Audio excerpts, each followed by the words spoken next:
Tai vadinasi sprendimų nuovargis arba angliškai terminas yra decision fatigue. Tai yra, mm, gal paskutinius 4-5 metus labiau gal psichologų tyrinėjama sritis apie tai, kaip sprendimai įtakoja mūsų mąstymą. Ir gal visi esam pastebėję, kai, žinot, būna pamaina jau žiūri į laikrodį. Žinai, ir tas laikrodis slenka, jau galvoja greičiau čia jisai pajudėtų, gal prasukam. Arba kažkokie į pamainos galą atrodo paprasti klinikiniai atvejai, atrodo jie sudėtingesni. Nu kaip čia tą hipokalemiją koreguoti, nu tai ko čia nesikoreguoja.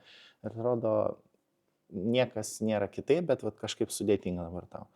Arba išsimiegi po budėjimo ir galvoji, kažką nepadariau, ta prasme. Arba gal dažniausiai pas kolegas pastebim, ne pas save, nes mes visą laiką gerai dirbam. Kolegos būna blogai dirba, kad neatidėlioja kažkokius sprendimus, iš vis kažką tai, tai gal, paskui pažiūrėsiu, čia nenoriu jų priimti visai. Tai yra tas vadinamas sprendimų nuovargis, jisai remiasi teorija, kad tu turi ribotą kiekį vidinių resursų, kuriuos semiesi priimti vienokius ar kitokius sprendimus. Ir pirmasis čia gal daugiau nei prieš 100 metų aprašė toks Lipmanas savo knygoje, kaip kad protinį išsekimą. Ir dabar jisai vėliau pradėtas tyrinėti, visi straipsniai praktiškai 5-7 metų senumo yra, apie tai kalba žmonės vis daugiau ir daugiau. Manau, COVID'as tikrai prie to prisidėjo, kai turėjai spręsti, tai kurį čia dabar ir ką daryti. Guideline'ų nėra, mes visi turim priimti sprendimus, kas gyvena, kas miršta kartais. Ir taip pat, kas dar pasireiškia, kad kuomet tie vidiniai resursai senka, tai tau taip pat senka ir savikontrolė. Galim pastebėti, kad jau kažkuris pacientas nervuoja, aš jam toj pasakysiu, kur eit, ką daryti. Ar valia, tai, kaip sakyti, ta eilė prie aparato snikerių, kaip sakant, irgi atsiranda ir sunkėja tolesnis sprendimų priėmimas. Ir kaip visą tai veikia? Pradedi su pilnu baku ir kiekvieną kartą, kai tu priimi kažkokį sprendimą, kūrą išnaudoji. Kuo sprendimas sunkesnis, tuo tu daugiau to kūro išnaudoji. Kuo daugiau streso jauti, kad tau sunku tuos sprendimus jau priimti, dar daugiau to kūro išnaudoji, tą pradedi daryti, nebūtinai blogus pasirinkimus, bet neidealius. Arba nepriimti kažkokio sprendimo. Ir tada šitas tavo jau ta fazė 4 pradeda įtakoti po to jau ir tavo kolegas ir jie sako, kažkaip tai čia banys blogai dirba. Tai va. Kodėl tai yra svarbus sveikatos priežiūros sektoriui? Tai blogiausias dalykas, kas gali vykti, mes priimsim kažkokį sprendimą ir nuo to tiesiogiai nukentės pacientas. Arba nepriimsim sprendimo, ne? Yra čia tas VB insultas ar nėra? Tai nežinau, tai kiek ten tų procentų? Gal pakvieskim neurologą HINS testą atlikti. Bet kadangi tai yra 7 vakaro, tai gal pasikeis pamaina, tada neurologas ateina naujas neurologas dar skyrių, reikia pažiūrėti. Ir galų galėtų numetinėjai tą darbą ir įvyksta kažkas tai neidealaus pacientui.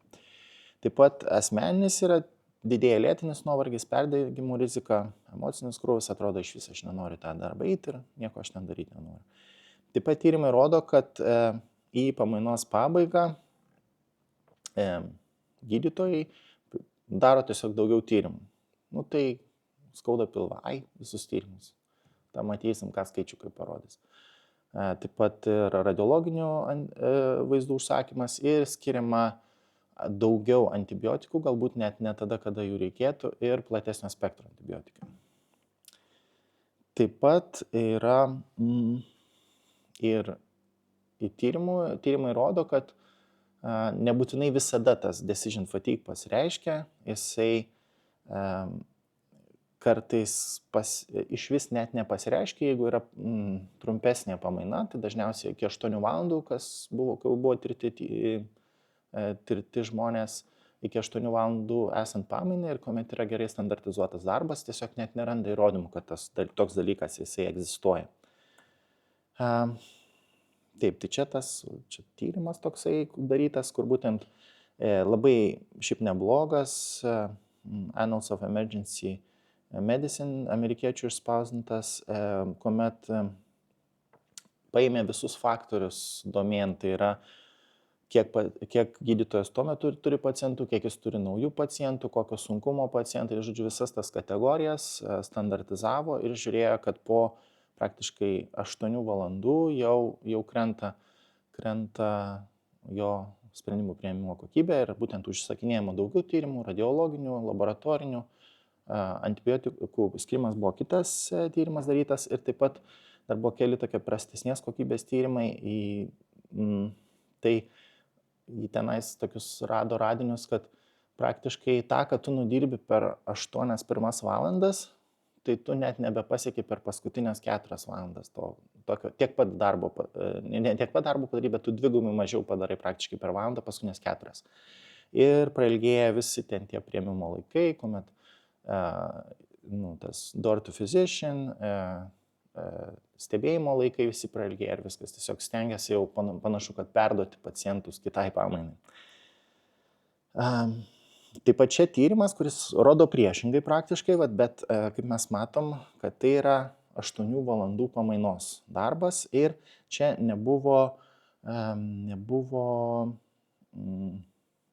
atsižvelgta į kiekvieno paciento sunkumą. Tiesiog paimtas pacientas ir ką jam darė, ta prasme, didelė imtis ir sugrįžimai per 72 valandas kaip kokybinis rodiklis ir taip pat ar reikalingas buvo tas tyrimas. Tai rodyta, tartum, nebuvo to sprendimų priėmimo pablogėjimo per 8 valandų pamainoj į jos pabaigą. Taigi, tai gal išvada galim sakyti, kad 8 valandos yra neblogai dirbta, ne veltui standartinis toks darbas. Gydytojai, žinoma, dirba po 12 ar po 24, slaugytojos taip pat. Ir ką daryti? Tai yra tam tikri metodai, kaip galima būtų tą sumažinti. Ir galbūt aš taip dar pagalvojau, kad yra gal skirtingi metodai tiek jauniem specialistam, tiek labiau patyrusiam, nes gal jauni jie turi daugiau jėgų savyje ir jie gali kažką tai padaryti, bet mažiau tos patirties. Tai jiems gal labiau svarbu būtų sumažinti apskritai kognityvinį krūvį, nes atrodo viskas baisu, čia viską reikia tirti, ką daryti, bet tie padeda tada čeklistai, algoritmai, kažkokios standartizuotos praktikos ir svarbu tai išmokti. Visi turim nepamiršti, kad esam žmonės ir maistas, vanduo yra reikalinga, ne tik tais mes iš Hipokrato priesaikos galim važiuoti. Taip pat kartais pabūti tiesiog tyloj kelias minutės ir kad nebūtų tų visų dirgiklių, nes ypač priėmime, reanimacijų, kas dirba, tai ten aliarmai tikrai dirgina ir tu neveltui nori juos išjungti, bet atrodo kartais, tie tau informacijos jokios nebūtų, kažką, ne visada atneša tau tą informaciją, bet jie tiesiog dirgina tave ir tu nors ir stengiasi nereaguoti, smegenys naudoja tos resursus, kad nereaguoti tos dalykus. Ir svarbu yra tiesiog išmokti atpažinti noriu, kad dabar aš esu pavargęs ir greičiausiai nepriimsiu gero sprendimo tokio. Atpažinti, kuriuos sprendimus reikia priimti dabar, kuriuos galima nepriimti dabar. Ir taip pat yra toksai rizikingų sprendimų komandinis priėmimas. Turėjau galimybę Jungtinėse valstijose šiek tiek stažuotis, ten pavyzdžiui yra, kuomet skyriuje slaugytoja dalina vaistus, apskritai tokia užsideda liemenę ir prie jos niekas net negali prieiti ir jos iš viso kibinti, ta prasme neklausinėja, kad jinai paduotų tą vaistą, tinkamą dozę pacientui ir tam pacientui paduotų. Ir tada visi tenais, ar galiu ten perkloti tavo lovą, reikia, nereikia. Jei tas jos užduoties nutraukimas, jinai vėl turi per naujo įeiti į tą dalyką, ką jinai prieš tai darė, apmastyti ir tai didina klaidos riziką. Taip pat buvo praktika, kada komandoje pasiskirstoma yra atsakomybėmis. Vienas yra, kaip sako, toksai vairuotojas, kuris sako, dabar jisai veda, ką darys, sako, ir visi kaip ir vadovauja, klauso, bet kitas yra, kuris tvirtina jo sprendimus, sako, gerai, šitas sprendimas yra geras, galbūt šitą darykim kažkaip kitaip ir geroj komandoj susidirbusioj tai galėtų būti tinkamas dalykas. Taip pat kažkas yra vykdytojas, o kažkas yra tiesiog tas, kuris sako, prieštarauju, jeigu matos, kad tikrai negerai, kad kažko nepastebi žmonės. Taip pat dar svarbu yra, kuomet tu sudarai grafiką bendrą, nedaryti A ir B komandų. Žodžiu, visiems fainai dirbti yra su tais, kurie gerai dirba, tada darbas eina, tvarkoj, vaibas geras, pabaigai pamainą, kažkam ten palieki. Ir žinom, kad ne visiems gal sekasi ir tada būna B komanda. Na, tada B komanda tai yra blogai. Tai kai visi tie žmonės va taip pasiskirsto, kad čia yra faina grupė, visi ten jie gerai susidirba, o kita pamaina būna bloga, tai nėra gerai, jas reikėtų kartais paskaidyti ir kad būtų toksai persidengimas, vienas kito kuravimas. Dabar patirties rolė. Yra, irgi buvo studijų daryta, kad gydytojai, kurie turi daugiau patirties, galbūt yra vyresni, kad jų tą sprendimų nuovargį kaip ir kompensuoja jų patirtis ir jie yra išmokę tam tikrus algoritmus arba greitai atpažįsta. Sako, čia šitam pacientui yra VB insultas, nes tas ir tas. Arba net jis nežino kodėl, bet jam taip atrodo. Ir jos smegenys suformuoja tą tokį patrumpinimo kelią. Jam nereikia praeiti viso algoritmo, jis iš karto pamato, jau suformuotas yra įgūdis pastebėti ir jam lengviau dirbti taip. Tačiau, kai jisai taip elgiasi, nebūtinai visai komandai yra lengviau ir jiems atrodo, tai kodėl čia taip mes nesilaikom algoritmo ir panašiai. Tokiu atveju galbūt galima duoti tam daugiau patirties turinčiam gydytojui kitokias atsakomybės, kuomet jisai gali vadovauti komandai, bet jisai nedaro kitų užduočių ir taip tam tikrą prasme pasidalinant irgi atsakomybėmis visiems lengviau yra dirbti, ne tik kažkam vienam.